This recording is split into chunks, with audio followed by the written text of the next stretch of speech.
সুপ্রিয় শিক্ষার্থী বন্ধুরা, তোমরা কেমন আছো? নিশ্চয়ই ভালো আছো। আমিও তোমাদের দোয়ায় ভালো আছি। ফিরোজ মিয়া সরকারি কলেজের অনলাইন ক্লাসে তোমাদের সবাইকে স্বাগত জানাচ্ছি। আমি সমরেন্দ্র পাল সমর, প্রভাষক, তথ্য ও যোগাযোগ প্রযুক্তি, ফিরোজ মিয়া সরকারি কলেজ, আশুগঞ্জ, ব্রাহ্মণবাড়িয়া। আজকে তোমাদের পড়াবো একাদশ শ্রেণীর তথ্য ও যোগাযোগ প্রযুক্তি দ্বিতীয় অধ্যায় কমিউনিকেশন সিস্টেমস ও নেটওয়ার্কিং। সুপ্রিয় শিক্ষার্থী বন্ধুরা, তোমরা নিশ্চয়ই টেলিভিশন দেখো, কিন্তু সার্ভার স্টেশন থেকে যখন টেলিভিশনে ডেটা সম্প্রচার করা হয় তখন সেটা কিন্তু শুধু একমুখী ডেটা যায়। টেলিভিশন থেকে কিন্তু সার্ভারে ডেটা ট্রান্সমিট করা যায় না। ঠিক একই রকম ভাবে রেডিও কিন্তু আমরা আমাদের জীবনের সাথে যেটা ওতপ্রোতভাবে জড়িয়ে আছে, মোবাইল, যেটা ছাড়া আমাদের একদিনও চলে না। সেই মোবাইল দিয়ে যখন আমরা একে অপরের সাথে কথা বলি তখন কিন্তু একই সাথে আমরা উভয়ের সাথে কথা বলতে পারি, অর্থাৎ একই সময়ে ডেটা আদান প্রদান করা যাচ্ছে। কিন্তু তোমরা যে ছবিতে দেখতে পাচ্ছ ওয়াকি টকি, যেটা সার্জনরা ব্যবহার করে থাকেন, সেই ওয়াকি টকিতে কিন্তু একই সাথে উভয় ডেটা আদান প্রদান করতে পারে না। অর্থাৎ একজন যখন কথা বলে তখন অপরজন শুধু শুনতে পারে, তারপর তারা আরেকটা বাটন চাপ দিয়ে অপর ব্যক্তি কথা বললে আরেকজন শুধু শুনতে পারে। এইভাবে ডেটা আদান প্রদান করা যায়। তাহলে সুপ্রিয় শিক্ষার্থী বন্ধুরা, তোমরা এখান থেকে কি বুঝতে পারতেছো ছবিগুলো দেখে যে আমাদের আজকের টপিকস কি পড়ার? হ্যাঁ সুপ্রিয় শিক্ষার্থী বন্ধুরা, আমাদের আজকের পাঠ হচ্ছে ডেটা ট্রান্সমিশন মোড। তাহলে এই ডেটা ট্রান্সমিশন মোড পড়লে তোমরা কি কি শিখন ফল অর্জন করতে পারবে, অর্থাৎ কি কি পারদর্শিতা অর্জন করতে পারবে, চলো দেখে নিই। ডেটা কমিউনিকেশন মোড কি তা ব্যাখ্যা করতে পারবে, ডেটা কমিউনিকেশন মোডের ধরন সমূহ ব্যাখ্যা করতে পারবে, ডেটা কমিউনিকেশন মোডের ব্যবহারের ক্ষেত্র সমূহ ব্যাখ্যা করতে পারবে।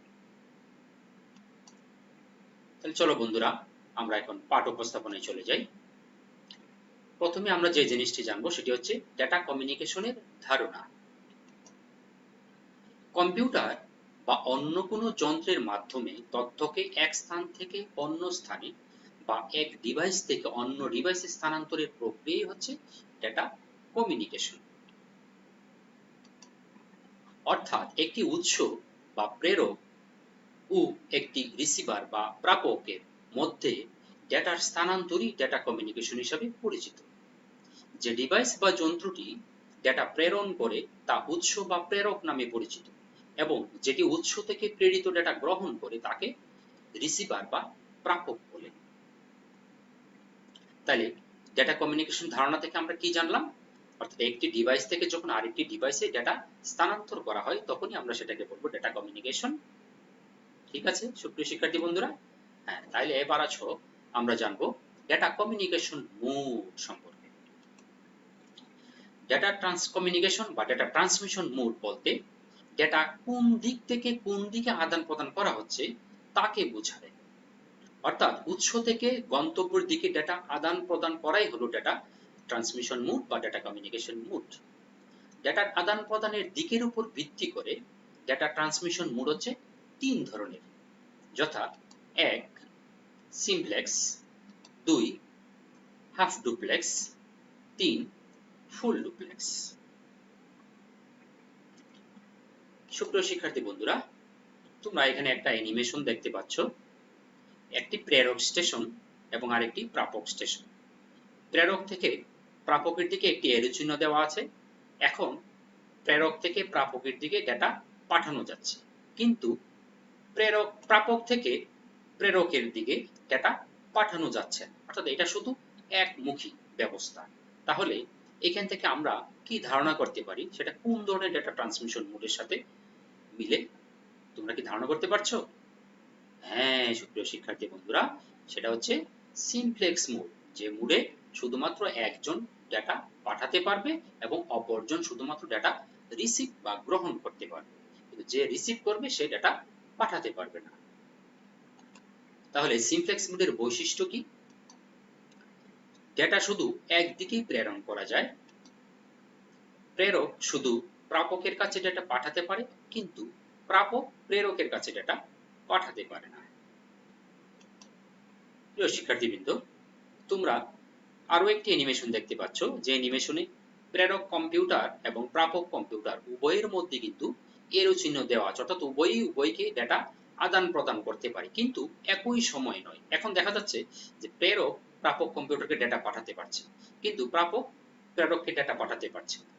অর্থাৎ প্রেরকের যখন ডেটা পাঠানো শেষ হয়ে যাবে, তখনই শুধুমাত্র প্রাপক আবার প্রেরককে ডেটা পাঠাতে পারবে, কিন্তু এখন কিন্তু আবার প্রেরক প্রাপককে ডেটা পাঠাতে পারছে না। আবার প্রাপকের যখন ডেটা পাঠানো শেষ হয়ে যাবে, তখনই শুধুমাত্র আবার প্রেরক প্রাপককে ডেটা পাঠাতে পারবে। এইভাবে এই দুইটা কার্যক্রম চলতে থাকবে। তাহলে সুপ্রিয় শিক্ষার্থী বন্ধুরা, এখান থেকে তোমরা কি চিন্তা করতে পারতেছো যে আজকে এই যে অ্যানিমেশনটা, ডেটা ট্রান্সমিশন মোডটা কি হতে পারে? হ্যাঁ, তোমরা নিশ্চয়ই বুঝতে পেরেছো, সেটা হচ্ছে হাফ ডুপ্লেক্স মোড। তাহলে হাফ ডুপ্লেক্স মোডে একটা ডিভাইস থেকে অপর একটি ডিভাইসে ডেটা আদান প্রদান করা যায়, উভয়ের সাথে ডেটা আদান প্রদান করা যায়, কিন্তু একই সময় সেটা সম্ভব নয়। তাহলে হাফ ডুপ্লেক্স মোডের বৈশিষ্ট্য কি? ডেটা উভয় দিকে প্রেরণ করা যায়, তবে যুগপৎ সম্ভব নয়। যুগপৎ বলতে একই সময়ে পাঠানো সম্ভব নয়। প্রেরকের ডেটা পাঠানো শেষ হলে প্রাপক ডেটা পাঠাতে পারে। প্রিয় শিক্ষার্থীবৃন্দ, তোমরা আরো একটি অ্যানিমেশন দেখতে পাচ্ছ, যে অ্যানিমেশনে প্রেরক কম্পিউটার এবং প্রাপক কম্পিউটার উভয়ের দিকে কিন্তু এরো চিহ্ন দেওয়া আছে, এবং উভয়কে কিন্তু দেখো একই সময়ে কিন্তু ডেটা তারা আদান প্রদান করতে পারছে, একই সময়ে আদান প্রদান করতে পারছে। তাহলে এখান থেকে আমরা কি বুঝতে পারি যে কোন ধরনের ডেটা ট্রান্সমিশন মোডে প্রেরক এবং প্রাপক একই সাথে উভয়ের কাছেই ডেটা আদান প্রদান করতে পারে? হ্যাঁ, তোমরা নিশ্চয়ই বুঝতে পেরেছো, সেটা হচ্ছে ফুল ডুপ্লেক্স মোড। ফুল ডুপ্লেক্স মোডে একই সাথে ডেটা আদান প্রদান করা যায়। তাহলে তার বৈশিষ্ট্য সম্পর্কে জানি। ডেটা একই সাথে উভয় দিকে আদান প্রদান করা যায়। প্রেরক ও প্রাপক একই সাথে উভয় দিকে ডেটা আদান প্রদান করতে পারে। তাহলে সিমপ্লেক্স মোডের উদাহরণ কি? Radio, television. আমরা আরো বলতে পারি, আমরা যখন কম্পিউটার থেকে প্রিন্টারে প্রিন্ট দিই, তখন কিন্তু কম্পিউটার থেকে প্রিন্টারের দিকে শুধুমাত্র ডেটা যায়, প্রিন্টার থেকে কিন্তু কম্পিউটার ডেটা আসতে পারে না। বা আমরা যখন কিবোর্ডে টাইপ করি, তখন কিবোর্ড থেকে সিপিইউতে বা প্রসেসরে ডেটা যায়, কিন্তু প্রসেসর বা সিপিইউ থেকে কিন্তু কিবোর্ডে ডেটা আসে না। সেটাও কিন্তু সিমপ্লেক্স মোডের উদাহরণ হতে পারে। আর half duplex mode walkie talkie, যেটা সার্জনরা ব্যবহার করে থাকে। Full duplex mode mobile, telephone. সুপ্রিয় শিক্ষার্থী বন্ধু, চলো এই সিমপ্লেক্স, হাফ ডুপ্লেক্স এবং ফুল ডুপ্লেক্স সম্পর্কে আমরা একটা ভিডিও দেখে আসি। Data is sent in one direction only. Think of it as a one-way street where traffic can only drive in one direction down it. An example is a television broadcast, where data is transmitted to receiving televisions, so only one-way transmission take place. Another example of simplex transmission is data being sent from a computer to a printer. Here data is sending only one direction. In half-duplex transmissions, data is sent in both directions, but only one direction at a time. So if computer A is sending data to computer B has to wait until computer A is done before it can send data to computer A. So data flows in one direction at a time. An example of half-duplex is just like how walkie-talkies work.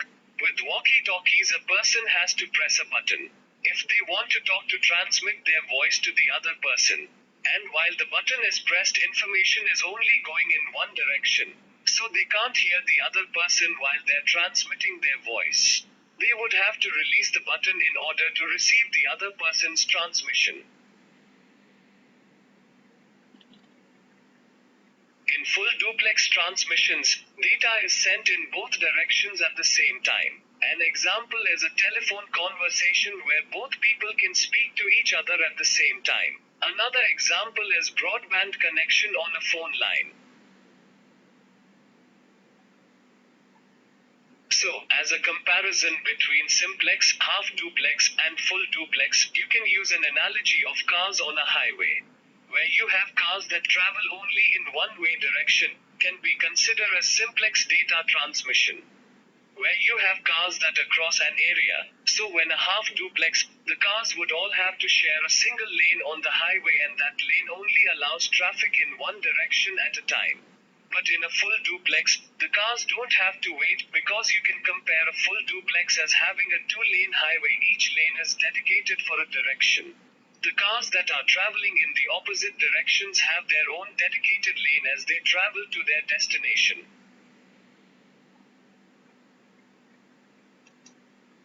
সুপ্রিয় শিক্ষার্থী বন্ধুরা, তাহলে আজকে আমরা কি কি শিখলাম চলো এক নজর দেখে নিই। ডেটা ট্রান্সমিশন মোডের সংজ্ঞা, ডেটা ট্রান্সমিশন মোডের প্রকারভেদ, সিমপ্লেক্স, হাফ ডুপ্লেক্স ও ফুল ডুপ্লেক্স মোডের বর্ণনা, সিমপ্লেক্স, হাফ ডুপ্লেক্স ও ফুল ডুপ্লেক্স মোডের বৈশিষ্ট্য। সুপ্রিয় শিক্ষার্থী বন্ধুরা, তাহলে তোমরা ঝটপট লিখে ফেলো বাড়ির কাজ। ডেটা ট্রান্সমিশন মোডগুলোর তুলনামূলক আলোচনা বিশ্লেষণ করো। এই কোভিড মহামারী যখন কমে আসবে, যখন কলেজ খুলবে, তখন তোমরা সেই বাড়ির কাজটা সুন্দর করে গুছিয়ে লিখে আমাকে কলেজে এনে দেখাবো। সেই পর্যন্ত সবাই ভালো থাকো, সুস্থ থাকো, সুন্দর থাকো। ধন্যবাদ সবাইকে।